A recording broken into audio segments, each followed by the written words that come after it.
une étude qui est quand même assez bien attendue parce que c'est là qu'on voit qu'il y a un développement qui s'en vient. Et qu'est-ce qu'on vit présentement aussi, c'est intéressant de voir les choses qu'on vit est-ce qu'ils sont encore écrits? Est-ce que c'est encore d'actualité? Qu'est-ce que la Bible nous dit à propos de ces choses-là? Bien, effectivement, c'est d'actualité. Aujourd'hui, on va voir le chapitre 6, et puis on va voir, pas tout le chapitre parce que ce serait trop long aujourd'hui. Fait que je me suis contenté des 4 premiers sceaux, les 4 sceaux qui vont être ouverts, qui sont accompagnés de cavaliers. Hein, et puis, ces 4 sceaux-là nous démontrent ce qui va arriver par la suite des choses. Puis, l'interprétation qu'on peut en donner de ces 4 sceaux-là, bien, ça va dépendre de votre eschatologie, évidemment. Hein. Si vous pensez qu'on est enlevé après toutes les choses, bien, l'Église va être enlevée après toutes les choses. Vous allez avoir une lecture différente de ces passages-là. Mais si vous pensez qu'on peut être enlevé dans la moitié, effectivement aussi, hein, parce qu'il va y avoir 2 sortes de tribulations. Il va y avoir des tribulations plus sévères et plus légères. Hein, il y en a que ça va être pour un quart de la terre, le tiers de la terre. Et puis après ça, ben on appelle ça les grandes tribulations. Moi, c'est là, je pense qu'on va être enlevé, mais ça, c'est une opinion personnelle. Mais on va lire quelques textes quand même avant d'aller dans l'Apocalypse. Parce que pour interpréter l'Apocalypse, on est obligé d'aller dans d'autres textes. Des textes de l'Ancien Testament, puis dans des textes du Nouveau Testament. Puis on va voir quelques passages, on ne lira pas tous les passages, mais si vous avez le temps de lire Matthieu 24 et 25, vous allez avoir une bonne opinion de ce que c'est, l'ordre des choses que ça va arriver. Mais il y a dans Daniel également, dans Thessaloniciens, qu'on va voir des textes également. Et puis, on va se donner quand même une petite idée, avant de lire l'Apocalypse, de les choses que le Seigneur Jésus nous a dit.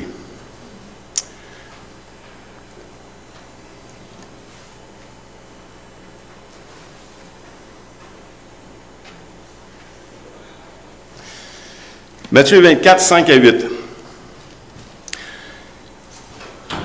Jésus nous dit, « Car plusieurs viendront en mon nom, disant, c'est moi qui suis le Christ. Ils séduiront beaucoup de gens.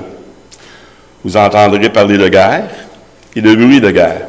Gardez-vous d'être troublés, car il faut que ces choses arrivent. Mais ce ne sera pas encore la fin. Une nation s'élèvera contre une nation, et un royaume contre un royaume. Il y aura en divers lieux des famines et des tremblements de terre. Tout cela ne sera que le commencement des douleurs. » Il y a un commencement des douleurs. Et un des termes qui a dit « en divers lieux ». Hein, il y a des douleurs qui s'en viennent dans le chose de l'Apocalypse, puis des fois on se demande est-ce que c'est sur toute la terre ou une partie de la terre. Bien, ici, on voit qu'il y aura en divers lieux. Il y a divers lieux qui vont arriver des choses. Mais après ça, on va voir que ça déroule, ça déboule. Et puis, évidemment, au grand jugement, mais c'est aux grandes tribulations, mais là, c'est toute la terre qui est touchée. Matthieu, un petit peu plus loin dans Matthieu, c'est pourquoi, lorsque vous verrez l'abomination et la désolation dont parle le prophète Daniel, établi en lieu saint, que celui qui lit fasse attention. Donc, ici, il nous dit qu'il va y avoir des choses. Lorsque vous verrez l'abomination et la désolation dont parle le prophète Daniel. Fait que là, on est obligé d'aller voir dans le prophète Daniel, qu'est-ce qu'il dit de ça?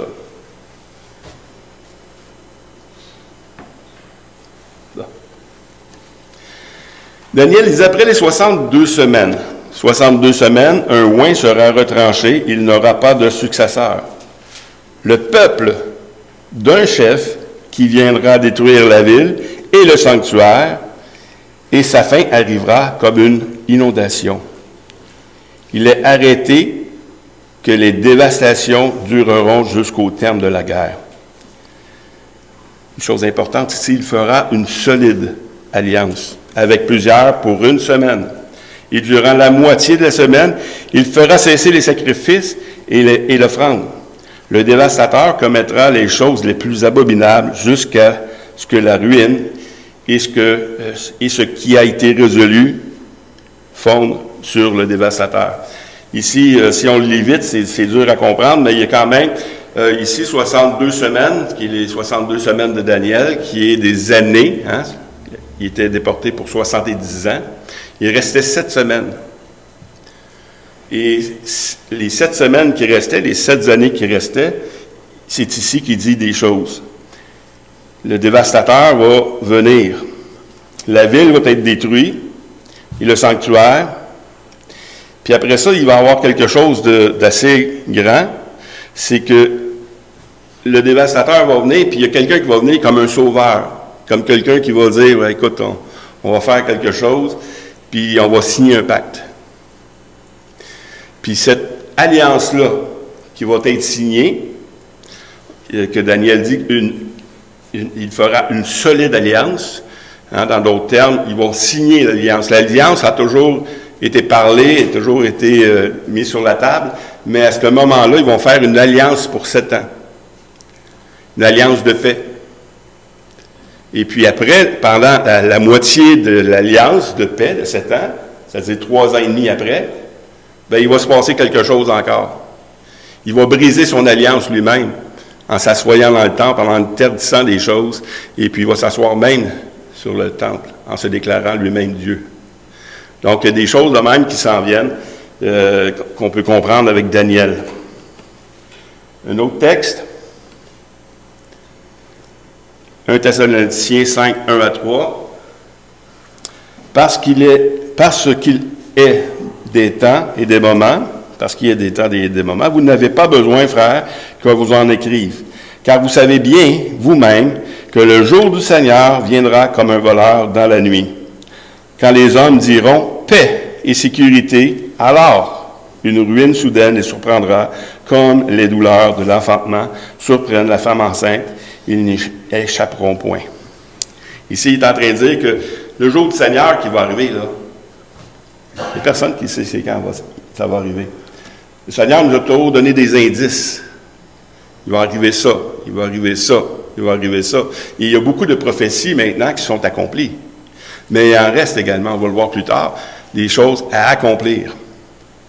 Mais il dit ici qu'une des choses, c'est que les hommes vont crier paix. Enfin, je crois qu'après avoir signé l'alliance de paix, c'est là que les troubles commencent. Les troubles commencent, parce que c'est une fausse paix. C'est une paix d'homme. La seule paix véritable qu'il peut y avoir dans ce monde, c'est celle de Jésus-Christ. Donc, on a ici un point important. Un autre point important aussi dans Thessaloniciens, dans 2 Thessaloniciens 2, 3, 4, l'adversaire qui s'élèvera au-dessus de tout ce qu'on appelle Dieu, ou de ce qu'on adore, jusqu'à s'asseoir dans le temple de Dieu, se proclamant lui-même Dieu, que personne ne vous séduise d'aucune manière, car il faut que l'apostasie soit arrivée auparavant, et qu'on ait vu paraître l'homme du péché, le fils de la perdition. Donc, un autre aspect avant le retour du Seigneur, c'est qu'il va y avoir un relâchement. L'apostasie ici. Il va y avoir des gens les églises, qui vont abandonner, qui vont être séduits, qui vont être toutes sortes de choses. Il y a des textes que je n'ai pas écrits, là, que je n'ai pas... mais par exemple, dans Jean, je pense que c'est dans Jean 5 quelque chose, 1 Jean 5 quelque chose, c'est-à-dire, qui dit que, vous savez qu'il y a un antichrist qui est là. Hein? Mais il y en a déjà des antichrists. Mais l'antichrist, le vrai, là, il dit, ils sont sortis de nous. Ils sont sortis de nous. Donc, si l'antichrist sort de l'Église, si l'antichrist passe pour un chrétien, on ne sait pas quelle sorte de domination qui est, parce que des chrétiens, il y en a toutes sortes de dominations. Mais les gens, l'alliance et ces choses-là vont être faites à partir de quelqu'un qui se dit frère. Hein? Fait que, pourquoi le Seigneur Jésus, plusieurs reprises, il nous dit Faites attention de ne pas vous laisser séduire. Parce que celui qui va emmener la paix, c'est pas le Seigneur. Celui qui va emmener la paix, c'est un mensonge, une fausse paix. Et ici, il dit qu'il faut que l'apostasie soit arrivée. Matthieu 24, on va finir avec l'avant-dernier passage avant de passer à notre étude. 24, 20 à 22. Il dit, quand ça va arriver, ces choses-là, quand vous allez voir le dévastateur s'asseoir, quand ça va arriver, priez pour que votre fuite n'arrive pas en hiver, ni un jour de sabbat, car alors la détresse sera si grande qu'il n'y en a point eu de pareil depuis le commencement du monde jusqu'à présent. Il n'y en aura jamais. Et si ces jours étaient abrégés, personne ne serait sauvé. Mais à cause des élus, ces jours seront abrégés. Parce qu'on a vu dans les études passées, les saints qui sont là, puis on va le voir aussi dans une autre semaine, ceux qui sont là, ils disent, jusqu'à quand, Seigneur? Jusqu'à quand tu vas laisser les gens détruire les choses qui t'appartiennent? Tuer tes enfants, faire les choses comme ça. Mais il dit ici, Dieu a fait une promesse. Puis sa promesse, c'est qu'un jour, tout le monde va venir en jugement. Les chrétiens, est-ce qu'on va faire partie des tribulations ou pas? Je vous laisse le savoir vous-même, mais il y a des choses qui arrivent avant.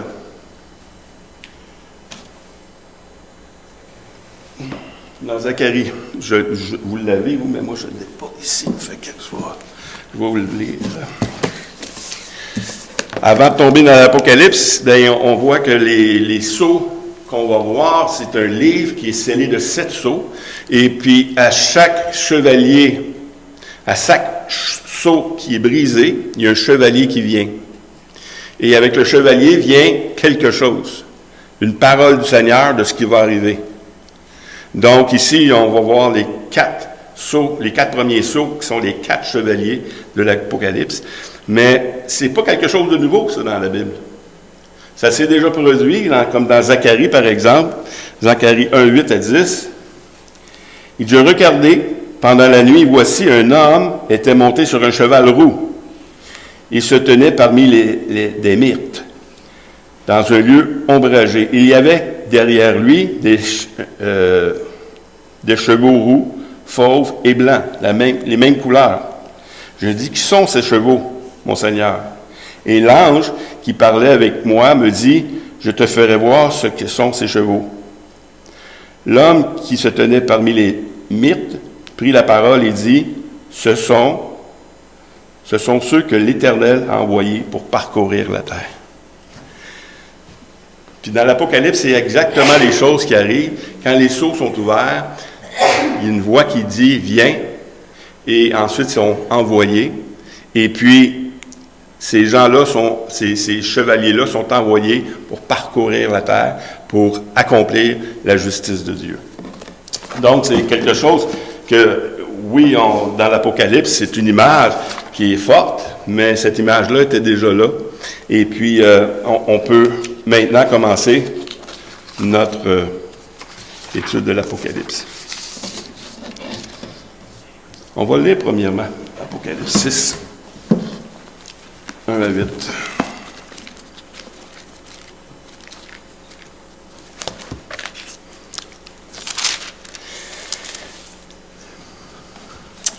Je regardai quand l'agneau ouvrit un des 7 sceaux, et j'entendis l'un des 4 êtres vivants qui disait comme d'une voix de tonnerre, « Viens !» Je regardai, et voici parut un cheval blanc. Celui qui le montait avait une arc, une couronne lui fut donnée.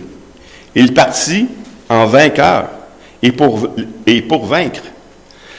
Quand il ouvrit le second sceau, j'entendis un second être vivant qui disait « Viens !» Il sortit un autre cheval roux. Celui qui le montait reçut le pouvoir d'enlever la paix de la terre, afin que les hommes s'égorgeassent, et les uns les autres, et une grande épée lui fut donnée. 3e sceau. Quand il ouvrit le 3e sceau, j'entendis le 3e être vivant qui disait « Viens !» Je regardai, voici parut un cheval noir. Celui qui le montait tenait une balance dans sa main.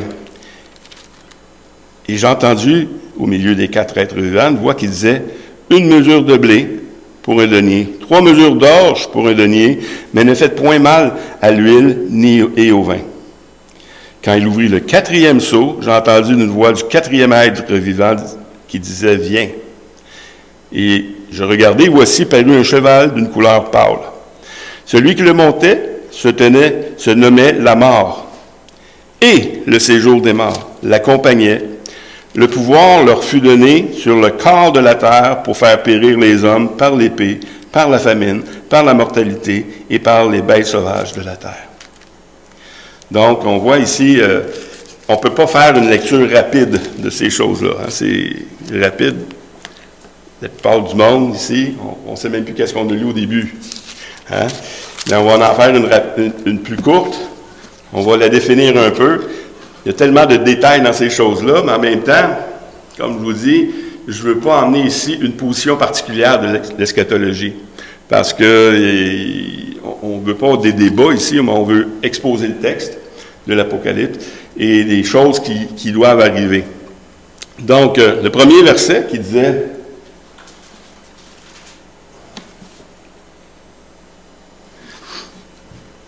Je regardai quand l'agneau ouvrit un des 7 seaux, et j'entendis d'un des 4 êtres vivants qui disait comme d'une voix de tonnerre, viens. Pour Mario Mascotte, par exemple, le premier être vivant qui crie ici, ça serait le lion. Pourquoi? Parce que c'était comme un son rugissant, hein, un tonnerre. Et puis, il n'y a rien dans le texte, il dit, effectivement, mais on peut penser bien des choses, on peut voir des choses dans ces choses. Et un ordre est donné également. Viens. L'ordre est donné, viens. Ça va définir qui donne l'ordre, puis qui reçoit l'ordre également. C'est intéressant, ça. Il faut retenir ces choses-là. Verset 2. Je regardai, et voici parut un cheval blanc. Celui qui le montait avait une arc, une couronne lui fut donnée. Il partit en vainqueur et pour vaincre. Ça, c'est un passage le plus contesté, là, dans le sens, c'est qui ça, le cheval blanc? Puis, il y en a qui vont dire, comme Hendrickson, par exemple, lui va dire que c'est Jésus, tout simplement. Parce que d'autres textes qu'on n'a pas lus, qu'il nous parle aussi d'un réveil à la fin des temps. Hein? On a vu l'apostasie, mais après ça, il va y avoir un réveil aussi.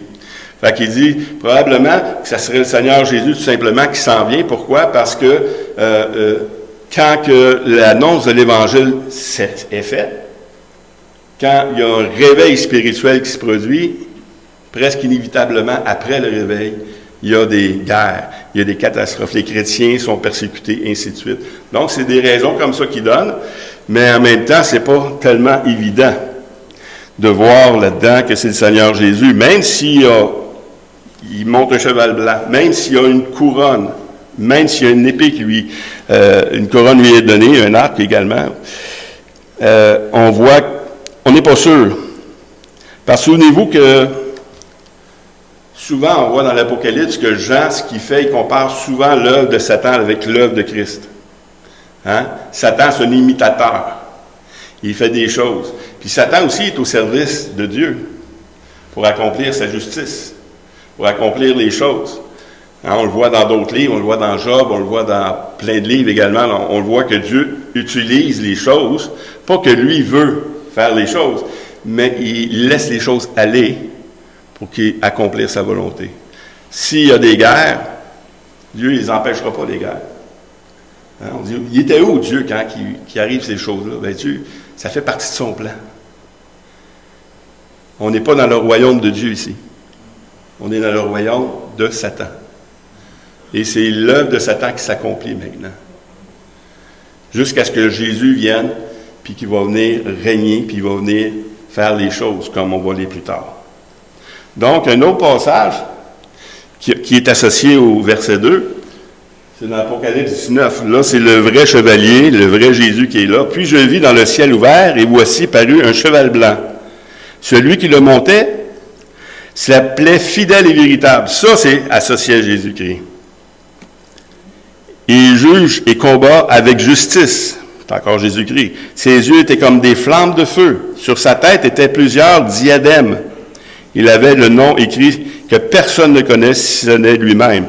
Il était revêtu d'un vêtement teint de sang. Son nom est la parole de Dieu. On ne peut pas se tromper, là. Là, c'est Jésus-Christ. Les armées qui sont dans le ciel le suivaient sur des chevals blancs. C'est pas juste Jésus qui avait un cheval blanc, même les armées avaient des chevals blancs, revêtus de fin lin blanc pur. Donc, on voit ici que c'est pas nécessairement le chevalier du verset 2. Parce que quand il décrit Jésus, il est vraiment décrit fort. Mais dans l'Apocalypse 13, 5 à 8, il dit « Il lui fut donné une bouche », quand il parle de la bête, « il lui fut donné une bouche qui proférait des paroles arrogantes et des blasphèmes. Il lui fut donné le pouvoir », comme au verset 2, il a eu le pouvoir de faire les choses, d'agir pendant 42 mois. Il ouvrit sa bouche pour proférer des blasphèmes contre Dieu, pour blasphémer son nom et son tabernacle. La même chose que ce qu'on a vu tantôt dans Daniel, il vient, il s'assit dans le temple, il profère des paroles, puis on le voit ici dans l'Apocalypse 13. Et ceux qui habitent dans le ciel, il lui fut donné de faire la guerre aux saints et de les vaincre. Il lui fut donné autorité sur toute tribu, tout peuple, toute langue et toutes les nations. On voit l'alliance là-dedans. Et tous les habitants de la terre l'adoreront.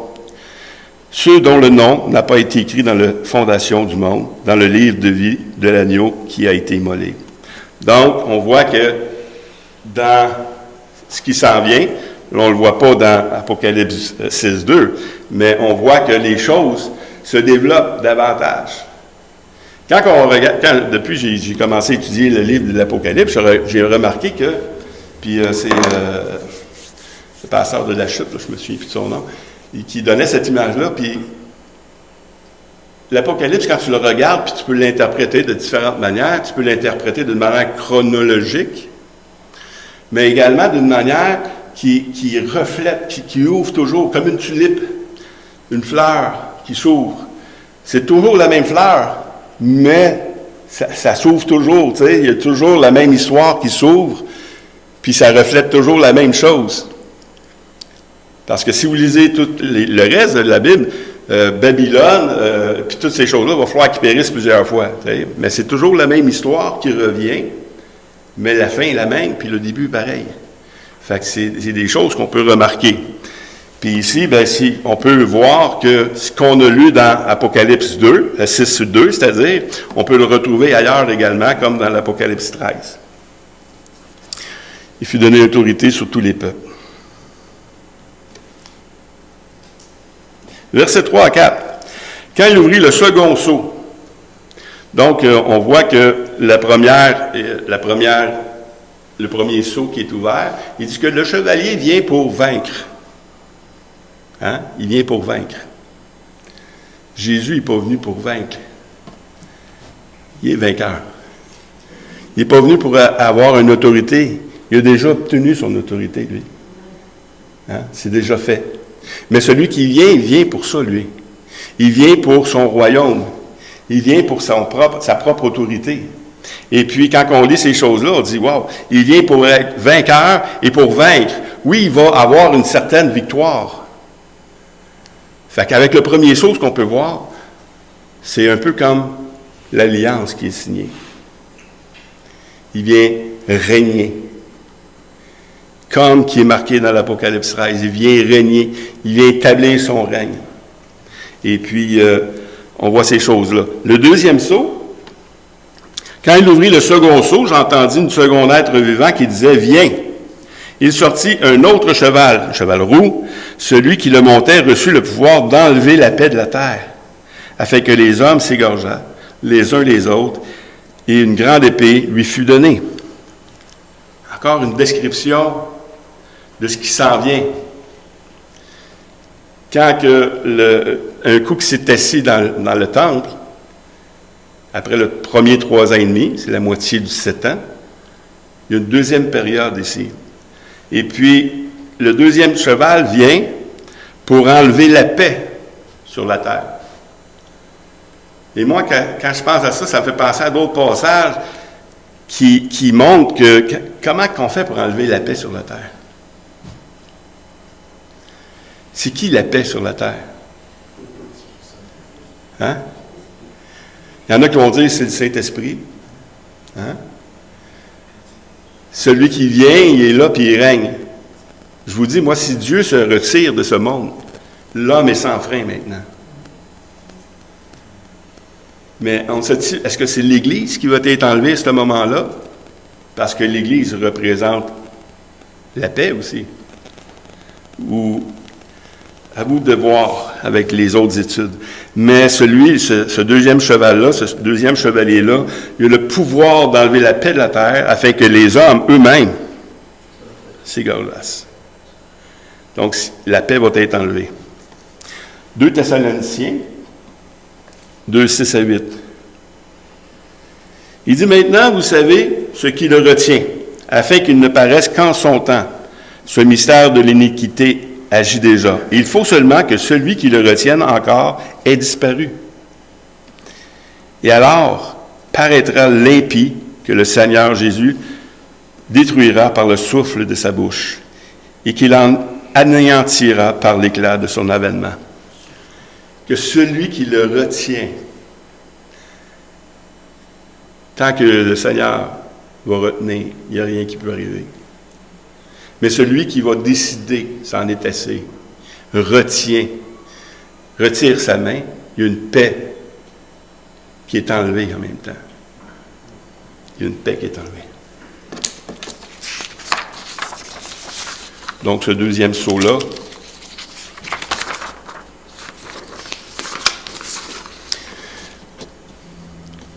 ça me fait penser, là, quand que je vois ça, ça me fait penser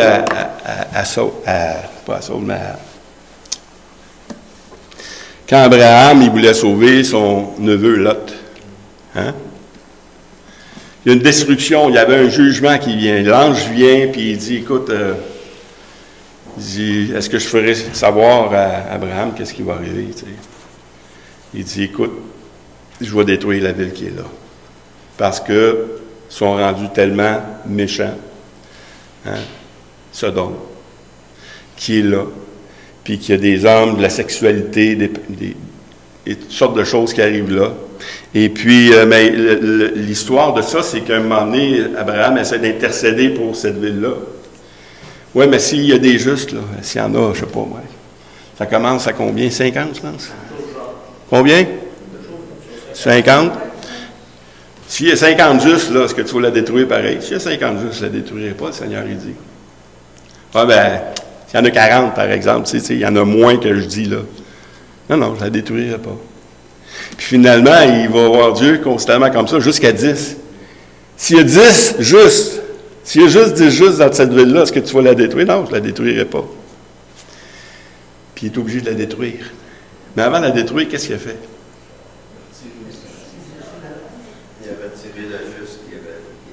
Il dit, écoute, je ne peux pas la détruire tant que tu es là. Tant que l'autre il est là, l'ange est allé là, puis je ne peux pas la détruire tant que tu es là. Fait que va dans l'autre ville plus loin. Parce que tant que tu es là, je ne peux pas l'envoyer. Fait qu'il a fait sortir de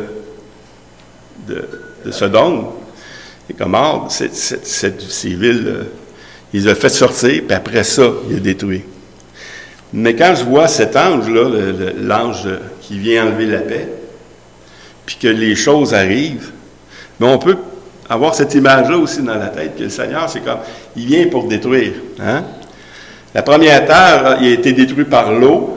La deuxième terre va être détruite par le feu. Hein? Par le feu. Mais de l'autre manière, Dieu va préserver. Et puis, quand on lit l'histoire de l'Apocalypse, et d'Israël également, on voit que quand ça va arriver, il dit « Fuyez ». Fuyez où? Il y a une ville dans Israël qui est prévue qu'Israël va aller se réfugier pendant la destruction. Donc, je crois qu'il peut arriver des choses, je pense qu'il peut y avoir des gens qui vont être enlevés également pendant que les choses vont arriver.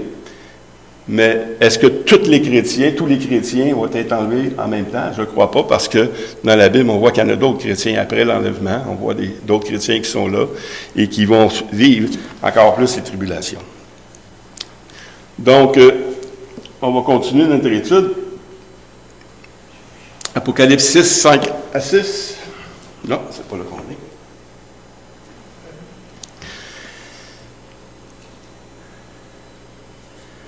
Quand il ouvrit le troisième sceau, j'entendis le troisième être vivant qui disait « Viens ». Et je regardai, et voici parut un cheval noir. Celui qui le montait tenait une balance dans sa main.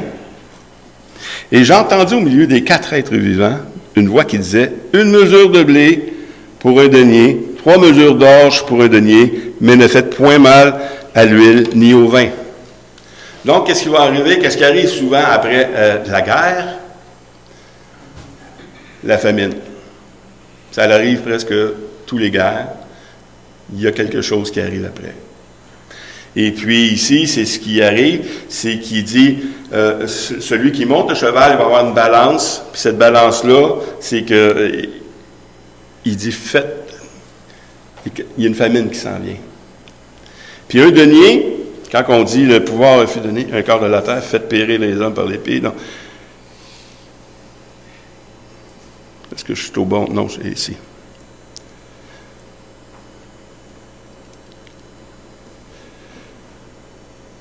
Une mesure de blé pour un denier. Un denier, dans cette époque-là, c'est le salaire d'une journée. Une mesure de blé pour un salaire d'une journée. Fait que si ça prend le salaire de ta journée pour te nourrir, tu ne restes plus d'argent pour rien. Donc, il y a la famine qui vient là, et puis ça va être pesant.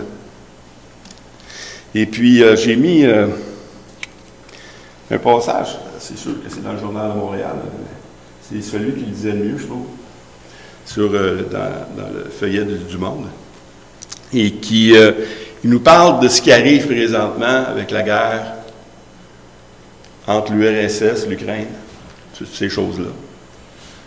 Et puis, ça me faisait penser à ce passage-là également. Il dit que le produit agricole, la Méditerranée dépendent de la mer Noire. La Russie, devenue en 2018 le premier exportateur mondial de blé,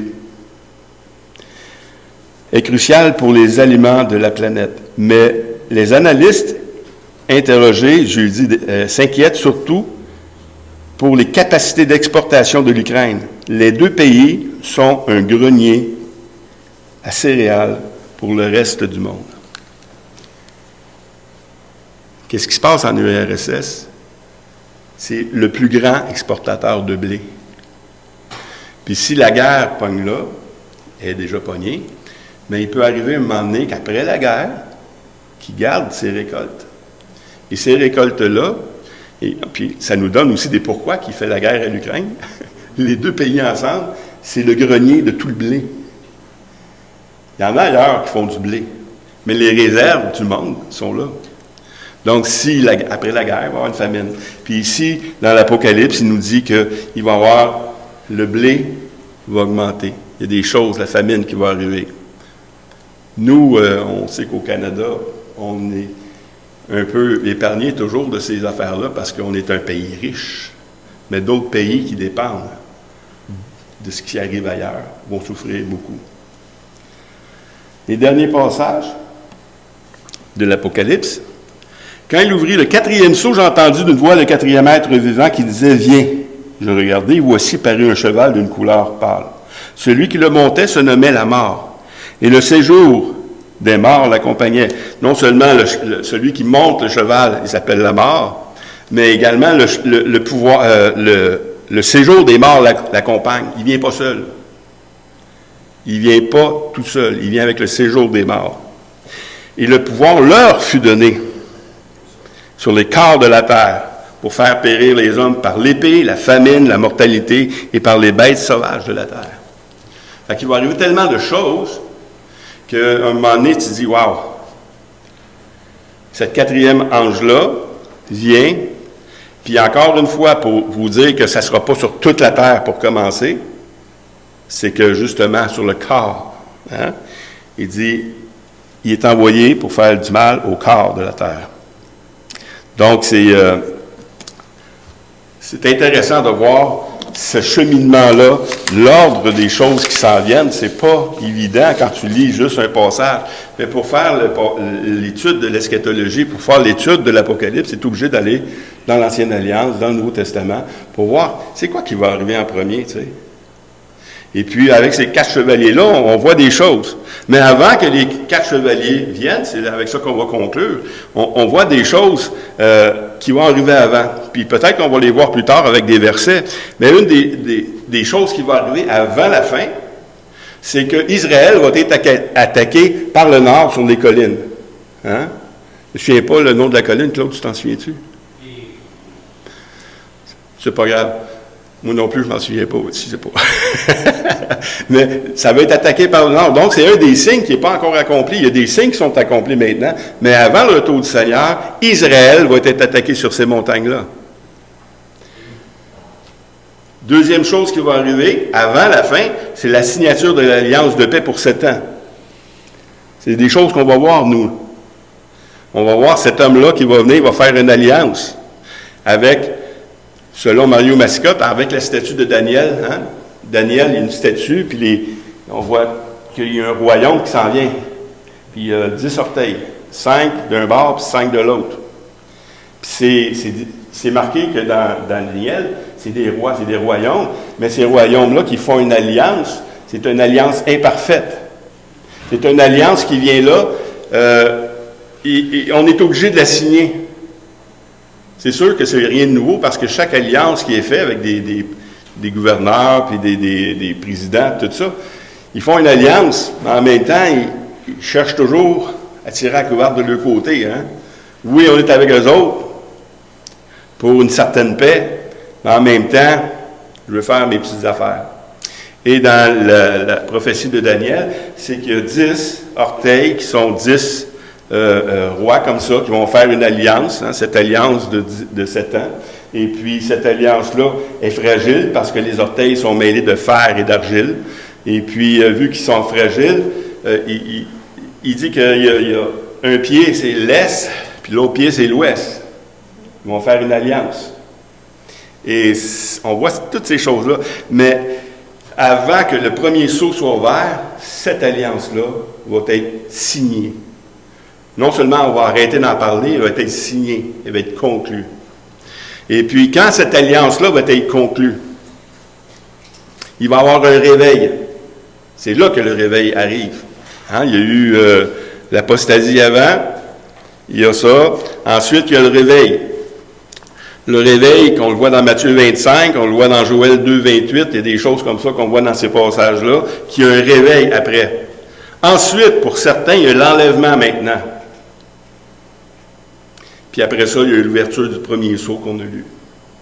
Puis quand l'enlèvement a lieu, l'ouverture des sceaux sont là, et puis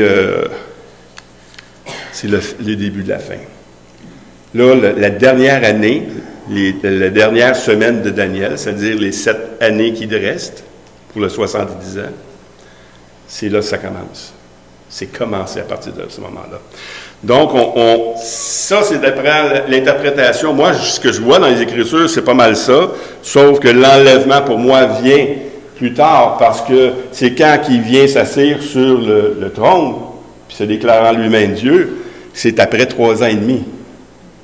Fait que si c'est après 3 ans et demi, puis dans les Thessaloniciens, il nous dit qu'on va voir ça arriver, avant que ça arrive, on va le voir. Fait que je pense qu'il y a matière à réflexion là-dessus. Mais je peux me tromper. Mais on voit ces choses-là. Donc, après l'ouverture des sceaux, qu'est-ce qui arrive? C'est qu'il y a cette alliance-là qui est conclue. Il y a l'homme qui vient s'établir, l'homme de l'impie, hein, dirigé par Satan, qui vient faire une alliance, vient s'asseoir sur le trône. Puis après, il y a des choses qui arrivent encore. À partir du moment qu'il est assis, la paix est enlevée. Ensuite, que la paix est enlevée, il y a le prix des choses, la famine qui vient là, la guerre est établie, il y a une famine qui vient. Puis ensuite, c'est le 4e sceau, que sur le corps de la terre, il va y avoir des morts. Ça, c'est pas une petite guerre. Le corps. Et puis sur le corps, ça va être par la guerre, la famine, la peste et par les bêtes sauvages. C'est pas les bêtes sauvages que ça représente. Ça représente peut-être par la nature aussi, hein, par les tremblements de terre, parce qu'on a vu que Dieu, comment est-ce qu'il agit souvent, il arrive souvent des tremblements de terre, quand même, il y a plus de morts par les choses naturelles que par la guerre même. Fait que je crois que ces choses-là vont arriver également. Mais, si on croit qu'on est à 1000, pré-1000, c'est-à-dire pré-1000, bien, c'est avant qu'on va être enlevé. Donc, la marque de la bête, toutes ces choses-là, c'est après. Hein? Donc, on n'a pas besoin de s'énerver, on n'a pas besoin d'être inquiet. Puis même dans les premiers passages, je ne vais pas souligner, mais de Jésus, quand il dit, quand vous allez voir ça, là, inquiétez-vous pas. Il faut que ces choses arrivent. Mais ça ne sera pas encore la fin. Restez calme. Puis ce qu'on croit aussi, c'est ceux qui croient qu'ils sont pré-1000, eux, ils sont enlevés avant les premières tribulations. Hein? Avant même que le premier sceau soit ouvert, les chrétiens sont enlevés, donc ils ne vivront même pas ces choses-là. Si tu es à 1000 ou d'autres positions, ben non, on n'est pas enlevé. Ou on est enlevé comme moi, je crois, la moitié du troisième. Donc, toutes les positions sont bonnes, mais une chose qu'on doit se rappeler par rapport aux chevaliers, c'est que l'ordre de destruction vient du livre de Dieu. Donc, vient selon l'autorité de Dieu. Puis Dieu, dans d'autres passages, il nous marque qu'on est épargné, puis dans d'autres passages qu'on va vivre des tribulations. Donc, peut-être qu'une partie vont le vivre, puis d'autres vont être enlevés avant. Est-ce qu'il va nous être fait? Est-ce qu'il va nous être fait selon notre foi? Ceux qui croient qu'on va être enlevé avant, on va être enlevé avant, puis d'autres qui vont vivre les tribulations. Mais moi, je crois qu'on va y vivre une partie parce que les chrétiens n'ont jamais été épargnés. Tribulation. En tout cas, pas des partiels. La totalité, ce qui s'en vient, je crois que oui. Donc, Dieu bénisse sa parole. On va continuer l'étude avec les deux autres sceaux, parce que le 7e sceau, on va le voir que plus loin dans l'année. Mais les sceaux importants, on les a vus maintenant ce matin, qui est quelqu'un qui vient pour régner. Deuxième, qui vient... Diviser puis détruire. Hein? Il vient enlever la paix. Le troisième vient à cause de la famine. C'est la famine qui vient.